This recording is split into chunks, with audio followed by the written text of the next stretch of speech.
안녕하세요. 벌써 마지막 강의입니다.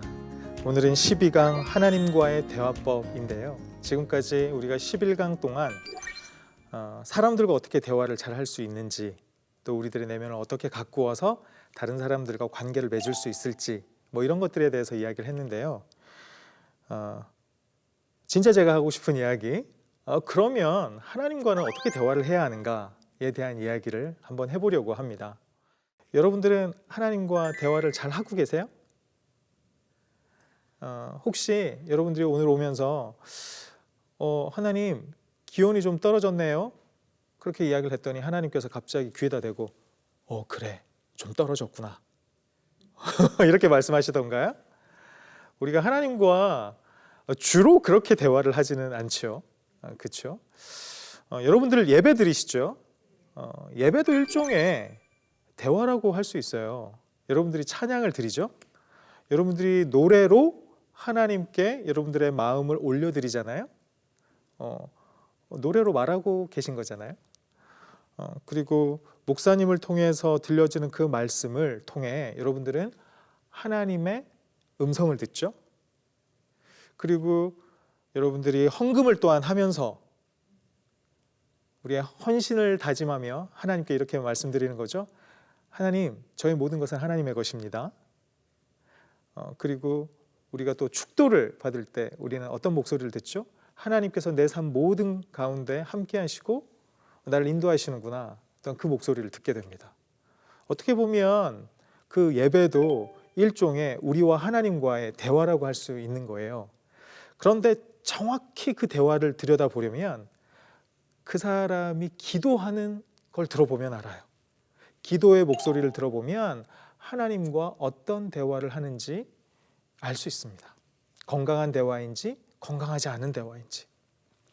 어떤 사람들은 기도할 때 정말 하나님 앞에 많은 걸 구해요. 하나님, 우리 아들이 이번에 취업 시험을 봅니다. 면접을 봐요. 하나님, 저 회사에 꼭 붙게 해주세요. 수능 때가 다가오면 사람들이 막 적어냅니다. 무슨 대학, 무슨 과, 막 교회 적어내고요. 막 그걸 위해서 기도합니다. 하나님, 이 대학에 붙여주셔야 돼요. 하나님, 우리 아이 이 대학에 가야 행복할 수 있을 것 같아요. 막 이렇게 기도합니다. 그분에게 하나님은 어떤 존재인가요? 좀 과장을 해서 이야기를 하자면 약간 자동 판매기 같아요. 내가 기도라는 걸 확 집어넣으면 사이다도 나오고 콜라도 나오고 막 주스도 나와요. 그렇죠? 그런 관계가 아름다운 관계인가요? 그런 관계에서 나오는 대화가 근사한 대화일까요? 어떤 분은요, 하나님과 막 딜을 하는 사람도 있어요. 하나님, 이번에 우리 자녀 S사에 붙여주시기만 하시면, 그 회사에 다닐 수만 있으면 좋습니다. 저 나머지 인생 하나님 앞에 드립니다. 저 신학교 갈 거예요. 하나님 앞에 물어보지도 않고 하나님 좋아하실지 안 좋아하실지, 내가 이것 해주면, 하나님께서 이것 해주시면 내가 이걸 드리겠습니다. 내가 이렇게 하겠습니다. 이렇게 딜을 하는 거죠. 여러분, 하나님은 모든 것을 가지신 분이에요. 하나님은 전능하신 분이시죠.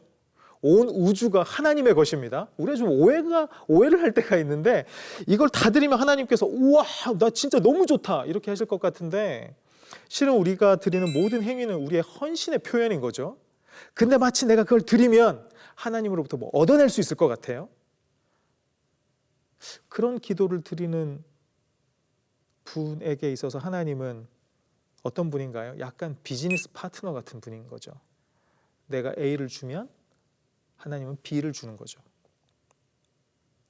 단순히 하나님 앞에 막 독백하는 거, 막 자기가 원하는 걸 쏟아 놓기만 하는 게 아니라 하나님께서 도대체 나에게 원하시는 게 무엇인지 자꾸 들으려고 해요. 여러분, 그런 대화가 대화다운 대화 아니겠어요?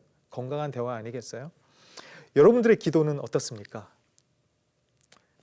우리가 하나님과 건강한 대화를 하기 위해서는요, 이런 질문을 한번 해봐야 돼요. 여러분들, 신학하면 뭐가 떠오르세요? 신학. 좀 어렵다 이런 생각 들지 않으세요? 이건 평신도가 하는 건 아니야. 이런 생각 혹시 하지 않으세요? 이 신학, theology 영어로는 이렇게 표현을 하는데요. 이 단어는 데오스라는 헬라어, 하나님이라는 뜻이에요. 플러스 로고스라는 헬라어, 이거는 논리, 설명, 이야기 이런 뜻이에요. 이 두 가지가 합쳐진 거죠. 그러면 신학은 뭐냐면 하나님에 대한 생각, 하나님에 대한 이야기, 하나님에 대한 설명을 말하는 거예요. 그런데 사람들은 이런 생각을 해요. 신학은 목사님만 하는 거야. 목사님이 신학을 잘 공부하셔서 우리에게 쉽게 이야기해 주시는 거지. 뭐 이렇게 생각을 해요. 또 신학은 신학자들만 하는 거지. 그 전문가들이 하는 거야. 교수들이 하는 거지. 이렇게 생각할 수가 있어요. 그런데 여러분, 하나님에 대한 설명을 여러분은 안 해요? 하시죠? 하나님에 대한 이야기 하지 않아요? 하죠. 그런 맥락에서 여러분들은 신학을 하고 있는 거예요? 하지 않는 거예요? 신학을 하고 있는 거예요.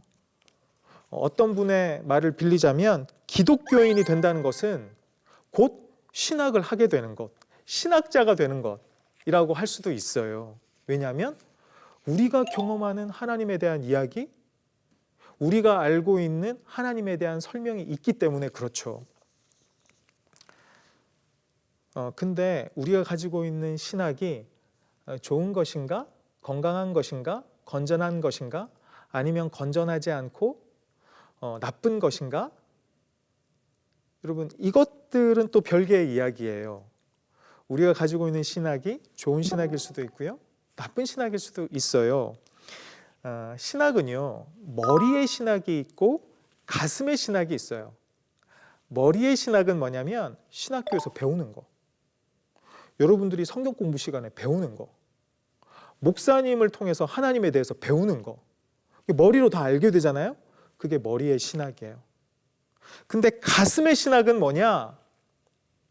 실제로 우리가 경험하며 사는 거, 우리가 실제로 우리의 몸과 우리의 영혼이 그렇다라고 생각하는 하나님에 대한 내용들, 이런 게 가슴의 신학이에요. 여러분, 우리의 삶을 움직이는 건 머리의 신학일까요? 가슴의 신학일까요? 가슴의 신학이에요. 예를 들어서 이런 거예요. 제가 고등부를 담당할 때 있었거든요. 고등부를 목회할 때가 있었는데, 이 고등학교 학생들이요, 시험 기간이 되면 예배를 잘 안 나와요. 시험 공부한다고. 그게 좀 슬퍼요. 공부에 밀려 하나님이. 그래서 자리가 비어 있는 그 공간을 보면서 이렇게 설교를 할 때 마음이 좀 아프거든요. 근데 제가 어떤 경험이 있냐면 늘 예배 시간에 졸고 떠들던 1군의 아이들이 있었어요. 예배 시간에 잘 집중하지 않아요. 모두 다 찬양을 할 때 얘네들은 앉아 있어요.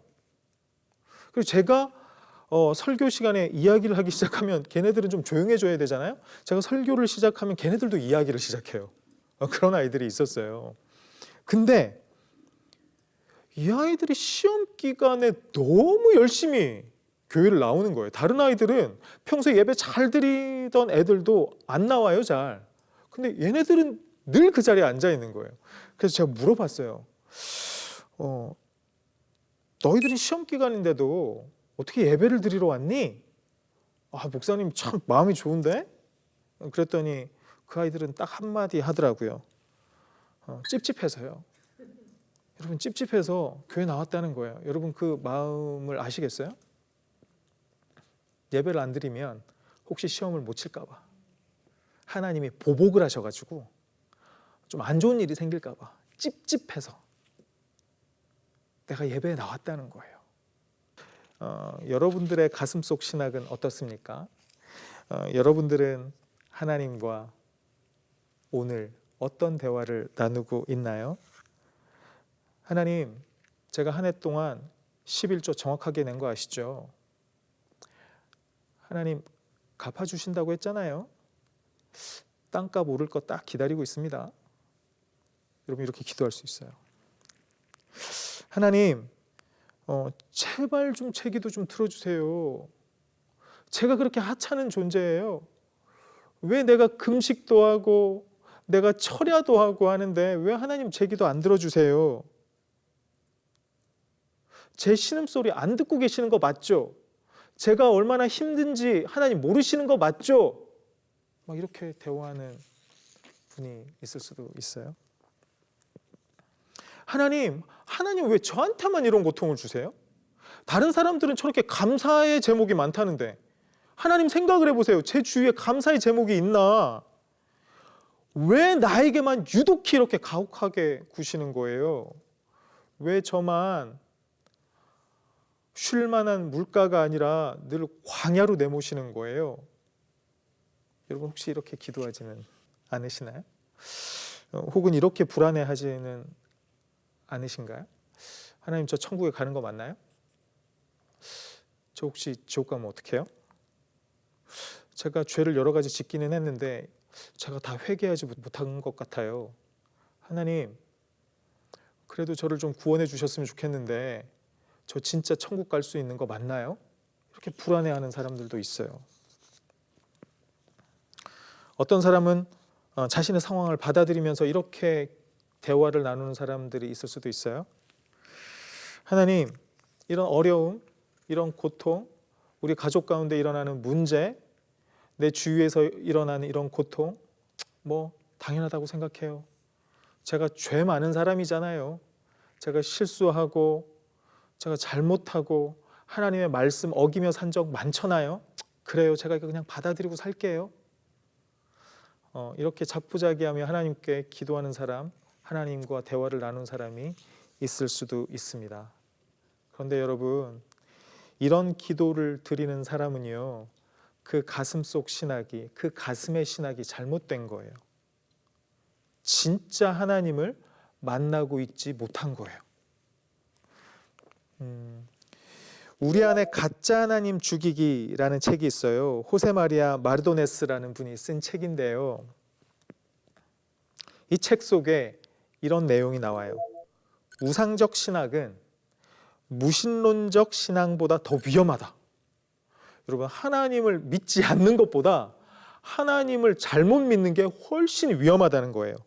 하나님에 대하여 말할 때 우리는 어떤 하나님에 대하여 말하고 있는가? 여러분들은 진짜 하나님을 알고 계신가요? 진짜 하나님과 대화를 나누고 계신가요? 여러분들이 믿는 그 하나님은 성경에서 말하고 있는 바로 그 하나님인가요? 여러분 이거 우리가 점검해 봐야 된다는 거예요. 여러분 성경에 보면요, 우리를 제사장 나라라고 이야기해요. 이스라엘을 제사장 나라라고 이야기를 해요. 고대 근동에는요, 많은 우상들이 있어요. 많은 그 이방 민족들이 우상을 만들고 살았어요. 그들이 이렇게 생각을 했죠. 그 우상, 만들어진 우상을 보면서 우리 신은 이렇구나, 그걸 깨달았어요. 근데 이스라엘은 달랐어요. 이스라엘은 어떤 역할을 하는 민족이었냐면 제사장의 역할을 하는 민족이었어요. 이스라엘 주변의 많은 사람들이 이스라엘 사람들을 보고 하나님이 어떤 존재인지를 알게 된 거예요. 그게 제사장 나라의 역할이에요. 그게 제사장의 역할이에요.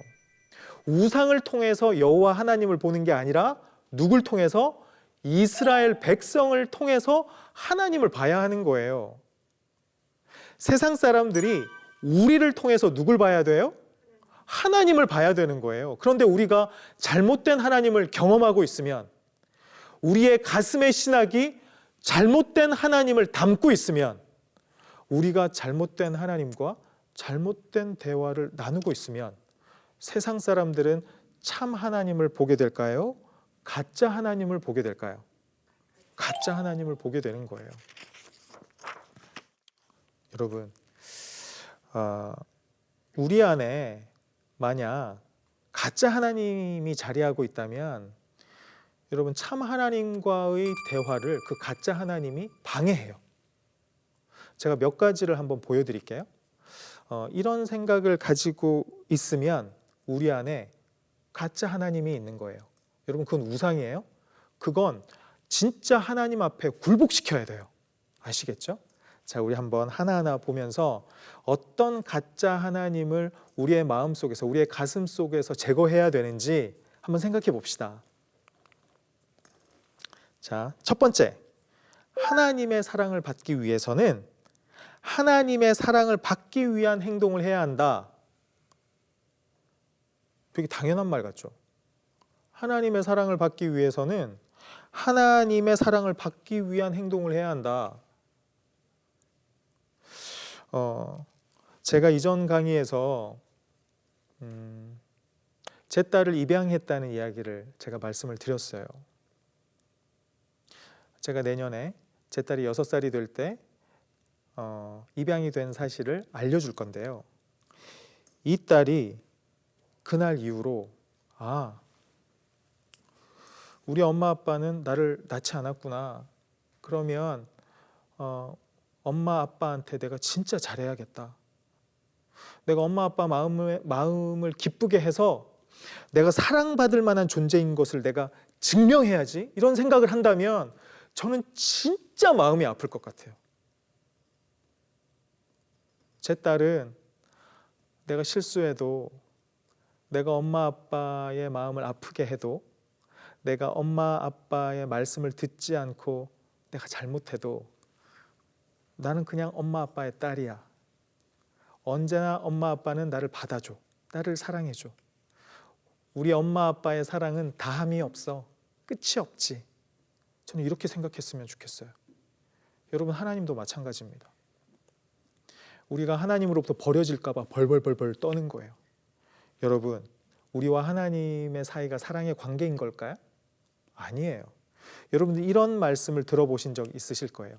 우리가 하나님을 사랑하기도 해야 하지만 우리가 하나님을 경외하기도 해야 한다. 두려워하기도 해야 한다. 근데 우리가 오해하는 거 있어요. 우리가 왜 하나님이 두렵죠? 하나님의 사랑이 너무너무 거대해서 그 앞에 서면 두려워요. 여러분, 하나님은 사랑이에요. 우리가 그 하나님의 사랑을 좌지우지할 수 없어요. 여러분, 내가 이렇게 생각하는 거죠. 하나님이 저 사랑하지 못하게 만들 거예요? 하고 막 나쁜 일을 한다고 해서 하나님이 우리를 버리지 않아요. 그렇게 할 수도 없지만 우리는 불안해할 필요 없어요. 우리는 하나님의 사랑 안에서 안전해요. 우리가 끊임없이 하나님의 사랑을 받기 위해서 사랑받을 만한 행동을 하려고 막 애를 쓰고 있다면 여러분, 우리 안에 가짜 하나님이 있는 거예요. 두 번째, 내가 진실한 믿음을 가지고 있다면 하나님은 나를 혹은 내가 기도하는 사람을 무조건 치유해 주실 것이다. 여러분, 우리가 치유해 달라고 기도하면 하나님께서 그거 들어주시고 하나님께서 회복시켜 주세요. 치유해 주세요. 그런데 그렇지 않은 경우도 있어요. 제가 얼마 전에 제 사랑하는 그 후배의 아내 마지막 장례 예배를 치르고 왔거든요. 이제 막 40을 넘긴 그 자매가 죽었어요. 투병을 하는 4년 동안 그 남편과 그 주위에 있는 가족들, 그 믿음의 사람들이 정말 미친 듯이 기도했어요. 그 남편은요, 제 후배인 그 남편은 저한테 늘 이야기했어요. 새벽마다 몇 시간 동안 하나님 앞에 미친 듯이 매달려서 기도하고 있다. 그렇게 4년을 기도했어요. 그런데 그 아내는 너무나도 담대하게 믿음의 용사처럼 마지막을 하나님 앞에 불태우고 하나님의 곁으로 갔어요. 그 아내가 그렇게 죽은 건 그 남편에게 믿음이 없어서인가요? 여러분들 주변에 고통받는 사람, 육체적으로 고통받는 사람들이 믿음이 없기 때문에 그 고통을 받고 있는 건가요? 그렇지 않아요. 우리가 기도한다고 해서 무조건 제깍제깍 그 사람이 낫는 게 아니라는 거예요. 제가 어떤 교회에 그런 이야기를 들었어요. 그 담임 목사님이 그 체육관에 가서 운동하는 거, 피트니스 클럽에서 그 운동하는 거, 그 성도들이 너무 싫어한다는 거예요. 왜요? 기도하면 되는데 왜 운동을 하냐요? 그게 말이 돼요, 그게? 말이 안 되잖아요. 여러분, 이런 것들은 우리 안에 가짜 하나님이 있기 때문에 이런 생각을 하는 거예요, 우리가. 그리고 하나님께 더 많은 헌금을 할수록 하나님은 더 많은 물질을 허락해 주실 것이다. 여러분, 하나님은 은행이 아니에요. 여러분들을 11조를 왜 해요? 11조를 통해서 교회가 선교를 하고 11조를 통해서 고아와 과부와 나그네가 하나님의 돌봄을 받고 이런 마음으로 여러분 하시는 거 아니에요? 여러분, 11조를 하는 게 내가 물질적으로 더 축복받기 위해서 하시는 거예요? 그러면 11조를 했더니 여러분들의 경제 형편이 조금 안 좋아졌어. 그러면 더 이상 11조를 안 하실 건가요? 우리가 헌금을 하는 건 왜죠? 감사해서, 또요, 우리의 헌신을 하나님 앞에 보여드리기 위해서, 내 모든 것이 하나님의 것이라는 걸 내가 인정하기 때문에, 그리고 소외되고 아픈 사람들을 그냥 내버려 둘 수 없기 때문에 우리가 하나님의 손과 발이 되기 위해서 여러분 물질을 하나님 앞에 드리는 거 아니에요? 그렇게 했는데 하나님께서 더 많은 축복을 주시면 우리가 더 많은 물질로 더 많은 사람을 섬길 수 있는 거 아니겠어요? 근데 하나님, 왜 하나님 앞에 10만 원을 했는데 왜 이게 30만 원으로 안 돌아오는 것입니까? 이런 생각을 한다면 우리 안에 거짓된 하나님이 있는 것입니다. 또 이런 생각을 하는 거죠. 내 삶에서 일어나는 문제는 내가 지은 특별한 죄 때문이고 하나님은 반드시 안갚음을 하시는 분이시다. 여러분, 이런 혹시 믿음을 갖고 계세요? 그러면 우리 안에 가짜 하나님이 있는 거예요. 제가 예전에 그 유년부에서 사역을 할 때 그날 사역을 너무 아름답게 잘 마쳤어요. 막 선생님들도 오시더니 너무 설교 때문에 내가 많은 것을 돌아봤다고 이야기를 하고 초등학교 2학년짜리 어떤 남자아이가 저한테 갑자기 악수를 청하더니 목사님, 전도사님 은혜 많이 받았습니다. 뭐 이런 말이 나기도 하고 그날 그 사건이 되게 재밌고 웃겼는데 그리고 이제 집에 돌아가게 된 거죠. 이제 지하철을 타러 가는데 그 교회 옆에 있던 역사는 지상에 있던 거였어요. 그래서 이제 지하철을 딱 타러 갔는데 저기서 제가 타야 할 지하철이 이렇게 들어오고 있는 거예요. 걸어가서는 못 탈 것 같은 거예요. 그래서 계단을 막 걸어 내려가다가 한 4-5개 남았는데 제가 점프를 했어요. 근데 발목이 돌아간 거예요. 접지른 거죠. 너무너무 아팠어요. 겨우 그 다리를 질질 끌면서 그 지하철 그 의자에 앉아서 제가 무슨 생각했는지 아세요? 하나님, 제가 요즘 열심히 사역한 거 아시잖아요. 하나님, 제가 요즘 기도 정말 열심히 한 거 아시잖아요. 제가 요즘 큐티도 안 빼먹었는데 내가 별로 잘못한 거 없는 것 같은데 하나님 저한테 왜 이러세요? 이런 생각이 드는 거예요. 여러분, 제가 무슨 생각하고 있는 거예요? 신학을 한 전도사인데도 하나님은 나에게 안갚음하시는 하나님이구나 이런 생각을 갖고 있는 거예요. 여러분, 우리들에게 일어나는 모든 사건들은요, 여러분 훈련이다 이렇게 생각하시면 돼요. 하나님이 우리에게 안갚음하신 게 아니라 훈련이다 이렇게 생각하시면 돼요. 그런데 하나님을 안갚음하시는, 마치 그 망치를 들고 내 앞에 서 계신 무시무시한 도깨비처럼 생각을 하는 거예요. 여러분, 하나님이 안갚음하시는 하나님이시라면 아마 저와 여러분은 여기에 있지 못하고 다 돌아가셨거나 중환자실에 누워 있을 거예요. 하나님은 우리를 길이 참으시고 우리를 받아주시고 우리를 수용해 주시는 분이세요. 그런데 안갚음하시는 하나님에 대한 생각 때문에 내가 늘 불안한 거예요. 예배를 드려도 불안하고, 내가 회개 기도를 하고 나서도 이거 용서가 된 건가 만 건가 불안하고. 또 진정한 신앙이란 하나님이 모든 것을 하시도록 두고 나는 아무것도 하지 않는 것이다 이렇게 생각하는 사람들이 있어요. 진짜 그 신앙인은요, 내가 지금 구직을 하고 있는데 아무것도 안 하는 거예요. 그냥 찬양팀 리더만 열심히 하면 하나님이 나를 어떤 회사에 붙여주시는 거예요. 내가 미친 듯이 기도하기만 하면 하나님이 남들이 부러워할 만한 직장을 얻게 해주시는 거예요. 이게 바른 신앙이에요? 아니죠.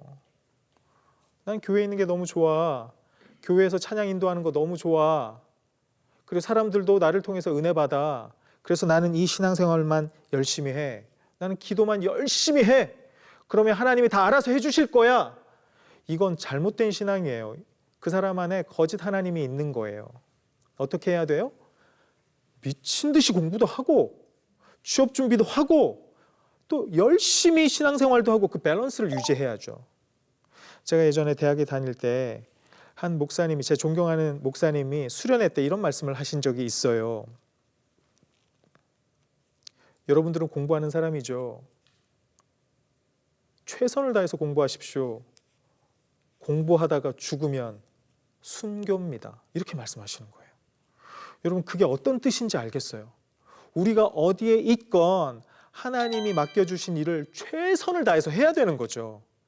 그러고 나머지를 하나님 앞에 맡겨드리는 거죠. 여러분, 그게 건강한 신앙이고, 그런 사람만이 기도를 할 때 하나님과 건강한 대화를 나누는 거예요. 하나님, 모든 걸 하나님 앞에 맡깁니다. 알아서 해주세요. 가족들이 막 싸우고 있어. 그러면 용서도 하고 영소를 구하기도 하고 이런 걸 해야 되는데 아무것도 안 해. 그냥 기도만 해. 내가 어떤 집사님이 너무 미워. 그래서 내가 열심히 기도만 해. 하나님, 저 집사님을 용서할 수 있는 마음을 주세요. 그랬더니 어느 날 갑자기 그 집사님 너무 천사처럼 보여. 이런 일은 일어나지 않아요. 가서 일부러 손을 더 잡아주고 그 사람에게 더 친절을 베풀려고 애쓰는 거죠. 여러분, 그래야 건강한 신앙을 우리가 갖고 있는 거죠. 우리 안에 참 하나님이 계신 거죠. 그렇죠? 그리고 하나님은 너무나도 위대한 분이시기 때문에 너무나도 사소한 나에게는 큰 관심이 없으시다. 하나님 목사님만 사랑하시는 것 같아. 하나님은 그 교회에서 근사하게 사용되는 저 리더들만 사랑하시는 것 같아. 여러분, 그렇지 않아요. 목사가 돼서 하나님의 더 큰 관심을 받을 수 있다면 우리 모두가 다 목사가 돼야 되죠. 그렇지 않습니다. 그렇죠? 하나님은 사소한 나의 모든 일에도 관심을 가지신 분이세요. 맞죠? 여러분, 이런 가짜 하나님들은 우리 안에서 제거해야 돼요. 방금 제가 말씀드렸던 것들이 여러분들 마음속에 올라오거든, 여러분들의 마음속을 차지하려고 하거든, 그것은 예수님의 이름으로 물리쳐야 되는 거예요. 그건 가짜 하나님이 주는 생각이에요. 그건 우상이 주는 생각이에요. 그래서 교회 공동체의 책무가 있어요. 교회 공동체의 책무. 그것은 무엇이냐면 우상적인 하나님을 드러내고 참 하나님 앞에 그 우상을 굴복시키는 거예요. 여러분, 그래서 다음 질문에 교회는 대답할 수 있어야 돼요. 하나님은 왜 이런 일을 허락하시는 걸까? 고통당하는 사람이 하나님은 왜 나에게 이런 고통을 허락하시는 걸까? 이런 질문을 하잖아요. 그러면 그 옆에서 그 사람을 돌봐주는 거예요. 그 사람과 함께 해주는 거예요. 그냥 갑자기 가서 네가 죄를 지었으니 이런 고통을 겪는 거야, 이렇게 신앙적으로 해석해 주는 것이 아니라 그 사람이 끝내 하나님께서 왜 그런 고통을 허락하셨는지 알게 될 때, 그때까지 그 옆에서 함께 해주고 함께 신음하고 함께 울어주는 거예요. 공동체의 책무예요. 그러면 그 사람이 무엇을 발견하게 될까요? 하나님은 무엇을 하라고 말씀하시는가에 대한 대답을 얻게 돼요. 아, 그렇구나. 내가 이 고통을 통해서 또 다른 사람들의 고통을 돌보라 하시는구나. 내가 이 고통을 통해서 더 깊은 하나님 앞에 신앙을 가지라 하시는구나. 이것에 대한 대답을 비로소 가질 수 있게 돼요. 그리고 하나님은 어떤 분이신가? 이 고통받는 사람이 더 이상 하나님을, 자기의 고통만 주시는 하나님, 나를 버려두시는 하나님이 아니라 그 공동체의 돌봄과 공동체의 사랑을 통해서 하나님은 언제나 내 곁에 함께 하시는 하나님이구나. 그것에 대한 대답을 얻게 되는 것이죠. 여러분, 그래서 몇 가지 참 하나님과 대화하는 교회 공동체의 특징을 보려고 해요. 여러분들의 공동체를 이렇게 만들어 보셨으면 좋겠어요. 자, 살펴볼게요. 첫 번째, 하나님에 대한 어떤 감정, 어떤 생각, 어떤 질문도 스스럼 없이 이야기할 수 있어야 돼요. 예를 들어서 제 후배가 교회에 와서 이렇게 그냥 울부짖을 수 있어야 되는 거예요. 하나님, 왜 제 아내를 벌써 데려가십니까? 이렇게 이야기할 수 있어야 돼요. 이렇게 기도할 수 있어야 돼요. 크게. 그리고 어떤 집사님, 어떤 권사님, 장로님, 목사님을 붙들고 저 하나님이 너무너무 미워요. 하나님을 이해할 수가 없어요. 하나님은 왜 나에게 이런 일을 허락하신 거예요? 라고 어떤 질문도 어떤 감정도 털어놓을 수 있어야 돼요. 여러분 다윗의 시편을 읽어보세요. 막 하나님 앞에 분노를 쏟아놓고 그리고 자기에게 잘못한 사람들에게 가서 하나님 복수해 주세요. 저 사람 팔을 막 부러뜨려 주세요. 이렇게 기도한다니까 여러분 다윗이. 그게 뭐예요? 하나님이 안전하다고 생각하는 거예요. 나는 하나님 앞에 어떤 이야기도 할 수 있다고 다윗은 믿음을 갖고 있었던 거예요. 여러분 우리의 공동체가 어떤 누구든 하나님에 대해서 스스럼 없는 감정, 스스럼 없이 자신의 생각, 스스럼 없이 어떤 질문도 할 수 있어야 한다. 그런 공동체가 되어야 한다. 그리고 두 번째는 뭐예요? 하나님과 좋은 대화를 나누는 공동체는요, 세속적인 것과 거룩한 것을 나누지 않아요. 여러분, 예배 드리는 것은 거룩하고 여러분들 직장에서 일하는 건 세속적인 건가요? 여러분 아니에요. 모두 다 거룩한 거예요. 여러분 교회에서 싸움이 가장 많이 일어나는 곳이 어딘지 아세요? 주방, 주차장 막 이런 데예요. 주방도 밥을 하는 것은 별로 거룩한 게 아니야. 그래서 주방에서는 막 싸워도 돼. 주차장은 별로 거룩한 곳 아니야. 거기서는 아니 당신 빨리 차 빼란 말이에요. 왜 이렇게 늦게 나와요? 이렇게 싸워도 돼. 예배만 거룩하니까. 여러분 이러면요, 하나님과 대화를 할 때 가식적이 돼요. 기도하는 시간은 거룩한 시간이잖아요. 그러니까 하나님과는 엄청 가식적인 대화를 나눠요. 하나님 앞에 진솔하게 자기의 일상에서 어떤 일이 일어났는지 대화하지 않아요. 여러분 건강한 교회는 세속과 거룩을 나누지 않아요. 그리고 참 하나님과 대화하는 진짜 좋은 교회 공동체는요, 자신의 상처, 수치심, 취약성을 이야기할 수 있어요. 내가 그것을 인정하고 고백할 수 있는 공동체예요. 여러분 한번 물어봅시다. 여러분 약한 거, 집안의 문제, 여러분의 어려움, 여러분의 취약함, 교회 가서 털어놓을 수 있어요? 제가 이번 학기에 한 대학에서 기독교 상담과 관련한 것들을 가르치고 있어요. 제가 그 학생들한테 여러분의 교회가 이런 교회여야 한다. 자기의 취약성, 수치심, 문제를 다 드러낼 수 있는 안전한 공동체여야 한다. 라고 이야기를 했어요. 그랬더니 그 학생 대부분이 교수님, 그렇게 하면 안 돼요. 그렇게 하면 뒤통수 맞아요. 그렇게 하면 그 교회 더 이상 못 다니실걸요? 이렇게 이야기를 하는 거예요. 그만큼 우리 교회가 안전하지 않다는 거예요. 비밀을 지켜주지 않는다는 거예요. 그 사람을 평가한다는 거예요. 그 사람의 평가, 그 사람의 신앙을 진단하고 점수 매겨요.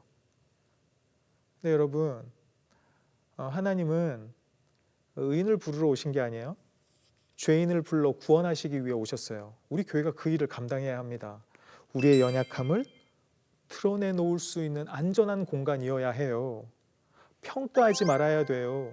비밀을 유지할 수 있어야 돼요. 여러분, 그래야 우리가 하나님과 바른 관계를 맺을 수가 있어요. 다른 사람의 비판에 대해 방어하지 않고 배우는 기회로 삼는다. 누군가가 교회에서 비판을 하면요, 나에 대한 비판으로 받아들여요. 그래서 발끈해요. 그 사람과 싸워요. 그 사람과 만나지 않으려고 해요. 여러분 이러면 그 교회는 건강하지 못해요. 누군가 비판을 하면 우리는 어떻게 생각해야 되냐면, 이걸 통해서 어떻게 배울 수 있을까? 내가 이걸 통해서 어떻게 성장할 수 있을까? 그 고민을 해야 돼요. 그런데 자꾸 방어를 해요. 나 그런 거 아니야. 그런 거 아닌데 왜 자꾸 나한테 그렇게 비아냥거려? 막 이렇게 싸우려고 들어요. 싸우지 않으면 도망가려고 해요. 아, 이제 이 교회 그만 다녀야지. 그게 아니라 여러분, 비판을 우리가 배우는 기회로 삼을 때, 때로는 우리가 말씀을 들을 때 찔려도 하나님으로부터 도망가지 않아요. 아, 그렇구나 하나님. 저 이 부분은 바꿔야 되는 거네요. 제가 그러면 이렇게 한번 다시 해볼게요. 이렇게 하나님과도 이런 대화를 나눌 수 있다는 거예요, 여러분. 자, 그리고 자신과 다른 사람의 개성을 인정한다. 이런 교회가 참 하나님과 참 대화를 나눌 수 있다. 이건 어떤 의미죠? 나는 주방에서 일을 해요. 근데 저 사람은 찬양을 인도하고 성가대에서 노래를 불러요. 내 달란트는 좀 별론 것 같아요. 후진 것 같아. 저 사람 달란트는 위대해 보여. 그러면 하나님과 어떤 대화를 나눠요? 하나님, 저를 왜 이렇게 만드셨어요? 왜 나는 반찬밖에 못 만들어요? 그게 얼마나 위대한데. 여러분, 어떤 달란트건 각자의 개성이고 모두 다 아름답다, 이렇게 생각을 할 때, 또 교회가 실제로 사람들을 그렇게 존중해 줄 때, 여러분, 그 교회 공동체 모두가 하나님과 건강한 대화, 하나님, 제가 이 자리에 있을 수 있어서 너무 행복해요, 감사해요, 이렇게 대화할 수 있다는 거죠. 마지막으로 참 하나님과 대화하는 교회 공동체의 특징은요, 상처받을 수 있는 가능성을 인정하고 그것을 통해서 성장하는 공동체예요. 여러분, 다른 사람들과 교제하고 더 깊은 관계를 맺는 거 두려워하지 마세요. 당연히 어떤 사람과 친해지면 서로의 단점을 더 볼 수 있고 서로에게 아픈 말과 아픈 행동으로 상처 줄 수 있어요. 그런 가능성이 올라가죠. 그러나 우리는 그 과정 속에서 더 좋은 사람을 분별할 수 있는 능력도 생기고요, 더 근사하게 사랑할 수 있는 능력도 생겨요. 여러분, 갈등 없는 교회가 좋은 교회가 아니에요. 갈등을 잘 해결하는 공동체가 좋은 교회예요. 그러므로 그걸 연습하는 여러분들이 되셨으면 좋겠습니다. 그럴 때 우리의 영성이 더 건강해지고요, 그리고 하나님과 더 아름다운 대화를 나누며 우리가 더 행복한 삶을 살 수가 있어요. 여러분, 오늘까지 12번의 강의를 우리가 마무리하게 되었습니다. 중요한 건 무엇일까요? 우리가 연습하는 겁니다. 훈련하는 거죠. 멈추어 있지 않고 우리가 계속해서 하나님을 향해서 달려가 보는 거예요. 더 좋은 대화를 하기 위해서 우리가 스스로를 다독이고 또 격려하면서 끊임없이 훈련을 멈추지 않는 거예요. 제가 여러분들을 어디에서 다시 만날지 저는 잘 모르겠습니다. 그러나 우리가 각자의 삶 속에서 더 연습하고 훈련한다면 다음에 만날 때는 더 아름다워진 모습,